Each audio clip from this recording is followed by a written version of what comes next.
அறிவோம் ஆலயங்கள்.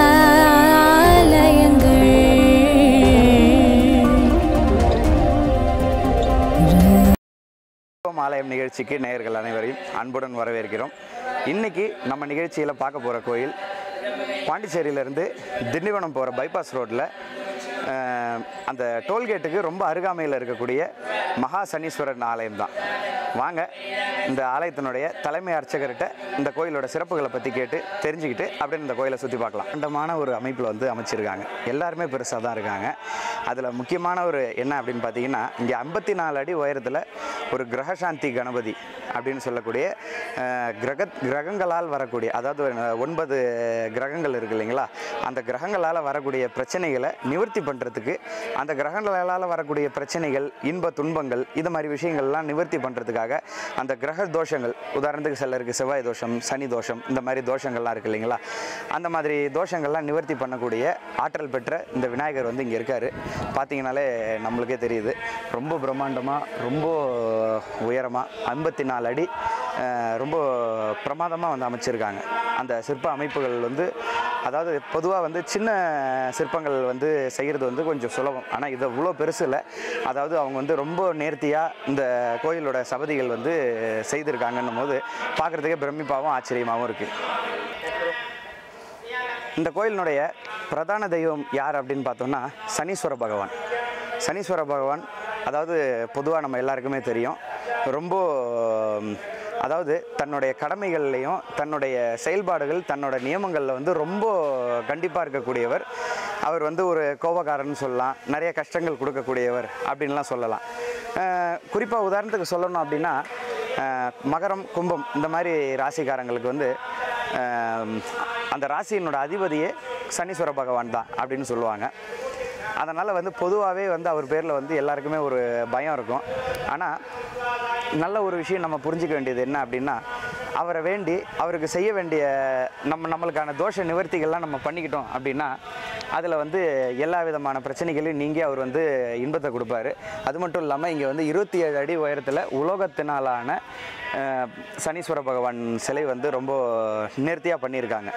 அது மட்டும் இல்லாமல் இந்த கோயிலில் இன்னொரு தனி சிறப்பு என்ன அப்படின்னு பார்த்தீங்கன்னா, இந்த சனீஸ்வர பகவானுக்கு பக்கத்தில், அதாவது அவருக்கு பின்பக்கம் வந்து நவகிரகங்களோட சன்னதி இருக்குது. அந்த நவகிரகங்கள் சன்னதி வந்து பொதுவாக நம்ம எவ்வளோ பெரிய கோயிலில் போனாலுமே ரொம்ப சின்ன நவகிரக சன்னதி தான் இருக்கும், ஒரு சின்னதாக இருக்கும். அதை வந்து 9 வாட்டி எல்லாருமே சுற்றி வருவாங்க, நம்ம எல்லாருமே பார்த்துருப்போம். ஆனால் இங்கே வந்து அந்த மாதிரி இல்லாமல் ஒவ்வொரு நவகிரகமும் வந்து பார்த்திங்கன்னா ரொம்ப ஒரு பெரிய அளவில் ஒரு 12 அடி உயரத்தில் ரொம்ப அற்புதமாக வந்து அமைச்சிருக்காங்க. நவகிரகங்கள் மட்டும் இல்லாமல் 12 ராசிகளுக்கான சிலைகள், அதுக்கப்புறம் 27 நட்சத்திரங்களுக்கான சிலைகள், அதுக்கப்புறம் 60 வருடங்கள், தமிழ் வருடம் 60 வருடம் சொல்லுவாங்க, அந்த 60 வருடங்களுக்கு ஒவ்வொரு வருடத்தை குறிக்கக்கூடிய மரங்கள் இருக்குது. அது மட்டும் இல்லாமல் இங்கே வந்து பார்த்திங்கன்னா முழுக்க முழுக்க பலவிதமான மரம், செடி, கொடிகள்லாம் வந்து வச்சுருக்காங்க. இதெல்லாம் என்ன அப்படின்னு பார்த்திங்கன்னா, இந்த ராசிகளையும் நட்சத்திரங்களையும் இந்த வருடங்களையும் திதிகள் இது எல்லாத்தையுமே வந்து குறிக்கக்கூடிய ஒவ்வொரு மரம் இருக்குது. அந்த மாதிரி அந்தந்த மரத்தை வந்து அதுக்கான பெயரோட அதை வந்து நல்லா மெயின்டைன் பண்ணி ரொம்ப அற்புதமாக அமைச்சு வச்சுருக்காங்க. அதை நாமளே பார்த்து தெரிஞ்சுக்கலாம் பாருங்க. இங்கே இன்னொரு சிறப்பு என்ன அப்படின்னு பார்த்தீங்கன்னா, நவகிரகங்கள் வந்து எல்லாருமே வந்து உள்ள முதல் சுற்றில் இருக்காங்க. அதுக்கப்புறம் வந்து அந்த 12 ராசிகள், அதுக்கப்புறம் இந்த 27 நட்சத்திரங்கள், அதுக்கப்புறம் இந்த 60 வருஷத்தை குறிக்கிறதுக்கு 60 விதமான தனித்தனி மரங்கள் வந்து இங்கே அமைச்சிருக்காங்க. ஆக மொத்தத்தில் வந்து 108 விதமான தனித்தனி தாவரங்களை வந்து இங்கே ரொம்ப அற்புதமாக வந்து வளர்த்துக்கிட்டு வராங்க. இங்கே வந்து பார்த்தாலே வந்து நம்மளுக்கே வந்து ரொம்ப ஒரு ரம்மியமான ஒரு சூழல் இருக்குது. அதெல்லாம் வந்து இந்த இங்கே இருக்கக்கூடிய அந்த இயற்கை சார்ந்த இந்த மூலிகைகள் பட்டு நம்ம உடம்புக்கு வந்து நமக்கு கிடைக்கக்கூடிய அந்த காற்றே வந்து பார்த்திங்கன்னா ஒரு நல்ல ஒரு தெய்வீக மனம் பொருந்தியதாகவும், ஒரு நம்ம உடலில் இருக்கக்கூடிய பல நோய்களை தீர்க்கக்கூடிய ஒரு விஷயமாகவும், மூச்சு சம்பந்தமான பிரச்சனைகளுக்கு வந்து ஒரு நிவர்த்தி கொடுக்கக்கூடிய அந்த மூலிகை காத்துன்னு சொல்கிறாங்க இல்லைங்களா, அந்த மாதிரி. உதாரணத்துக்கு இப்போ நம்ம திருவண்ணாமலைக்கெல்லாம் போனோம், இல்லை அந்த காடுகள் மலைகளில் இருக்கக்கூடிய கோயில்களுக்கெல்லாம் நம்ம போனோம்னு வச்சுக்கோங்களேன், அங்கே வந்து நல்ல அந்த மூலிகை காற்றை வந்து நம்மளால் சுவாசிக்க முடியும், அது நம்மளாலே வந்து ஃபீல் பண்ண முடியும். அந்த மாதிரி ஒரு அற்புதமான ஒரு சூழல் நம்ம பாண்டிச்சேரியில் இப்படி ஒரு இடம் இருக்கிறது வந்து பல பேருக்கு தெரிஞ்சிருக்காது. ஆனால் கண்டிப்பாக வந்து எல்லாருமே வந்து தரிசனம் பண்ண வேண்டிய ஒரு கோயில் அப்படின்னு சொல்லலாம். ஏன் அப்படின்னா இங்கே மெயினாக வந்து இன்னொரு விஷயம் என்ன அப்படின்னு பார்த்தீங்கன்னா, இந்த 27 நட்சத்திரங்கள், நவகிரகங்கள், 12 ராசிகள் இவங்க எல்லாமே இருக்கிறதுனால இங்கே வந்து அவங்கவுங்களுக்கு அந்தந்த விதமான தோஷங்கள் அதுக்கெல்லாம் வந்து பரிகாரங்கள்லாம் வந்து இங்கே பண்ணி வைக்கிறாங்க. திருமண தடை இருக்கிறவங்க, வியாபாரத்தில் வந்து சுமூகமான ஒரு சூழலில் இல்லாதவங்க, இந்த மாதிரி இருக்கக்கூடியவங்க வந்து இங்கே வந்து பரிகாரங்கள்லாம் பண்ணி நல்ல பலன் அடைஞ்சிக்கிட்டு இருக்காங்க. அதுதான் வந்து நம்ம இப்போது இந்த இடத்தெல்லாம் வந்து நம்ம இப்போது சுற்றி பார்த்துட்ருக்கோம். ரொம்ப அருமையாக அப்படியே வந்து நம்ம வந்து ஒரு சிட்டி அவுட்டரில் இருக்கோங்கிற ஒரு ஃபீலே இல்லாத அளவுக்கு ரொம்ப அமைதியாக வந்து ஒரு காட்டுக்கு நடுவில் இருக்கிற மாதிரி ஒரு ஃபீலிங் இருக்குது.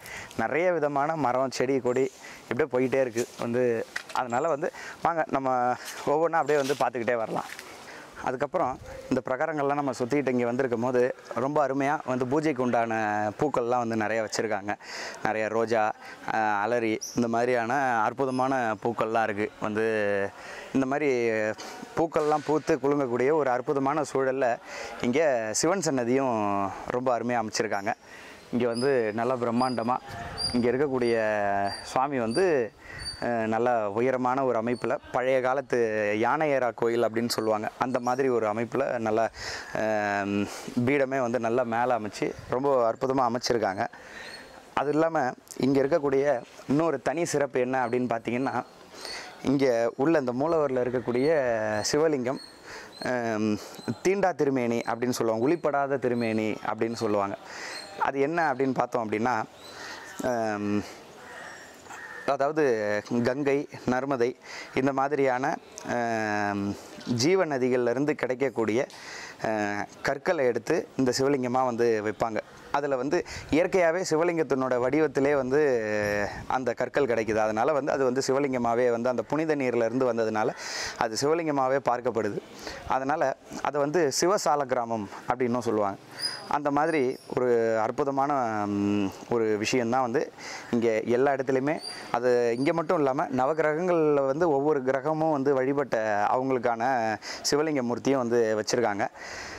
எல்லாமே வந்து பார்த்திங்கன்னா அந்த மாதிரியாக இருக்கக்கூடிய சுயம்பு திருமேனிகள் தான் எல்லா இடத்துலையுமே வந்து அமைச்சிருக்காங்க. வாங்க இந்த பிரகாரத்தை நம்ம சுற்றிக்கிட்டு அப்படியே போயிடலாம்.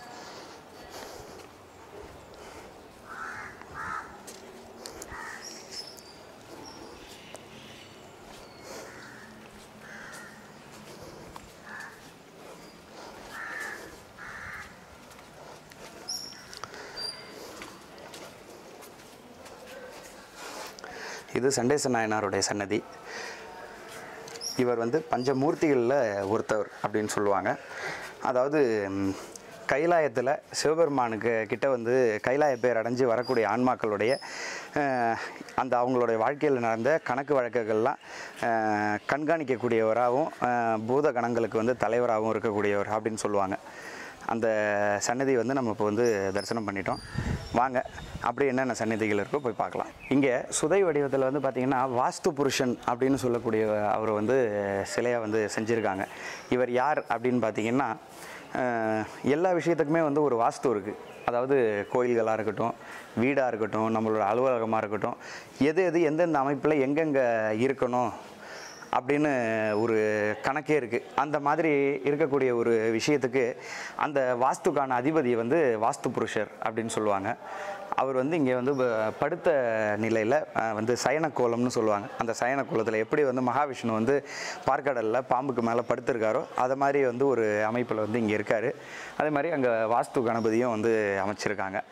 இங்கே வந்து இவரை வந்து வழிபட்டாக்கா இந்த வாஸ்து சம்மந்தப்பட்ட கோளாறுகள், அதாவது வீடுகளில், நம்மளோட அலுவலகங்களில் இந்த மாதிரியான விஷயங்களுக்கு வந்து நிவர்த்தி கிடைக்கிறதா நம்பப்படுது. இந்த கோயிலில் இன்னொரு சிறப்பு என்ன அப்படின்னு பார்த்தீங்கன்னா, திருமண தடை இருக்கக்கூடியவர்களுக்கு வந்து அந்த தடை வந்து இங்கே வந்து வழிபட்டு போகிறவங்களுக்கு பரிகாரம் பண்ணிட்டா நீங்குது அப்படின்னு சொல்கிறாங்க. இன்னொரு மெயின் காரணம் என்ன அப்படின்னு பார்த்தீங்கன்னா, இங்கே எல்லா சாமியுமே வந்து முருகர் திருமண கோலத்தில் இருக்கார், சிவபெருமான் கல்யாண கோலத்தில் இருக்கார். அதே மாதிரி விநாயகரும் வந்து கல்யாண கோலத்தில் இருக்கார் அப்படின்னு சொல்கிறாங்க. அந்த மாதிரி இது வந்து ஒரு தனி சிறப்பான ஒரு கோயில்னு சொல்லலாம். இப்போ நம்ம நிற்கிறது வந்து லலிதாம்பிகை சன்னதி. இது வந்து ஆதிசங்கரர் அப்படின்னு சொல்லக்கூடிய ஒரு நம்ம நாட்டில் வாழ்ந்த மகான். அவர் வந்து இந்த உலகத்துக்கு வந்து கொடுத்த ஒரு வழிபாடுன்னு சொல்லலாம். அவருக்கு வந்து அம்பாள் வந்து லலிதாம்பிகையாக வந்து காட்சி கொடுத்ததாக சொல்லுவாங்க. அது மட்டும் இல்லை, இங்கே வந்து ரொம்ப அற்புதமாக வந்து ஸ்ரீசக்கரம் அப்படின்னு சொல்லக்கூடிய அந்த மகாமேரு, அந்த மகாமேருவையும் வந்து இங்கே வந்து பிரதிஷ்டை பண்ணியிருக்காங்க. இந்த மகாமேரு பூஜை வந்து ரொம்ப பிரதானமானது அப்படின்னு சொல்லுவாங்க. ஏன் அப்படின்னு பார்த்தீங்கன்னா, அது வந்து அதாவது பொதுவாகவே வந்து எந்திர பூஜைகள், அதாவது எந்திர வடிவத்தில் இருக்கக்கூடிய எந்திரங்களை வந்து பூஜிக்கிறதுனால அது நமக்கு என்ன மாதிரியான பலன் கேட்குறோமோ அது வந்து உடனே கொடுக்கும் அப்படின்னு சொல்லுவாங்க. அதனால் வந்து இங்கே வந்து வழிபடுறவங்களுக்கு கேட்ட வரம் உடனே கிடைக்கும் அப்படின்னு சொல்லலாம்.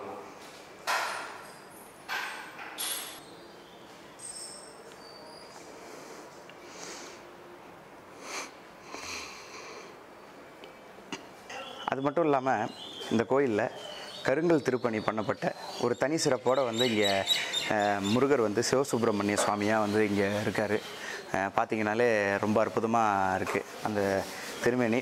இப்போ நம்ம நிற்கிறது எங்கன்னு பார்த்தீங்கன்னா, இங்கே இருக்கக்கூடிய ரொம்ப அழகான சிற்ப வேலைகள் அமைஞ்சிருக்கக்கூடிய, அதுலேயும் இன்னும் சொல்லணுன்னா இந்த ஆலயத்தில் மற்ற எந்த சன்னதிக்கும் இல்லாத ஒரு தனி சிறப்பு, இங்கே வந்து கருங்கல் திருப்பணியில் இந்த கோயிலை வந்து ரொம்ப நேர்த்தியாகவே கட்டியிருக்காங்க. வந்து அந்த காலகட்டத்தில், மன்னர்கள் காலகட்டத்தில் வந்து கருங்கல் திருப்பணிங்கிறது ஒரு சர்வசாதாரணமாக நடந்த ஒரு விஷயம். ஆனால் இன்றைய காலகட்டத்தில் அது செய்யணுங்கிறது வந்து பார்த்திங்கன்னா, அந்த அளவுகோல்லேருந்து அதனுடைய அந்த சிற்பத்தினுடைய துல்லியத்திலேருந்து எல்லாமே வந்து ரொம்ப கஷ்டமான ஒரு விஷயம்.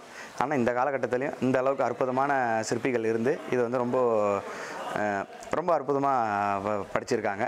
அது இல்லாமல் இங்கே இருக்கக்கூடிய முருகர் நல்லா ரொம்ப கம்பீரமாகவும் ரொம்ப மிகப்பெரிய அளவுலையும் வள்ளி தேவயானையோட, அதாவது திருமண கோலத்தோடு வந்து இங்கே வந்து இருக்கார். அதே மாதிரி எல்லா கோயில்கள்லையுமே வந்து பார்த்திங்கன்னா அருணகிரிநாதர், முருகர் கோயில்னாலே அருணகிரிநாதர் கண்டிப்பாக இருப்பார். ஆனால் இந்த கோயிலில் வந்து பார்த்திங்கன்னா பாலமுருகர் சன்னதியில் அவருக்கு பக்கத்திலே வந்து அருணகிரிநாதர் வந்து இருக்கிறத நம்மளால் வந்து பார்க்க முடியும்.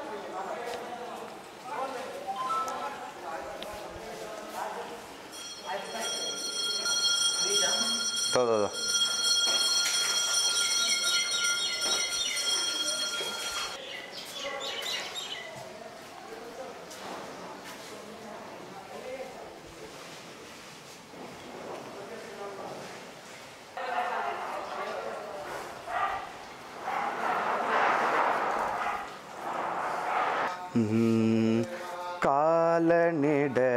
காலனிடத்தணுகாதே காசினியில் பிறவாதே சீலகத்திய ஞான தேனமுதை தருவாயே மாலையனுக்கு அறியானே மாதவரே பிரியானே நாலு மறை பொருளோனே நாககிரி பெருமாளே.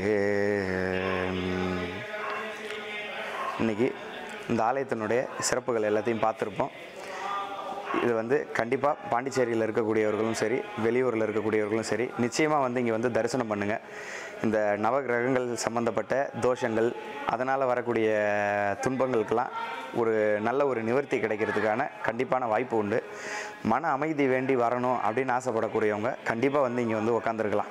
இங்கே வந்து அந்த மூலிகை காற்றுல உட்காந்துருக்கும் போதே ஒரு நல்ல ஒரு மன அமைதியை கொடுக்குது.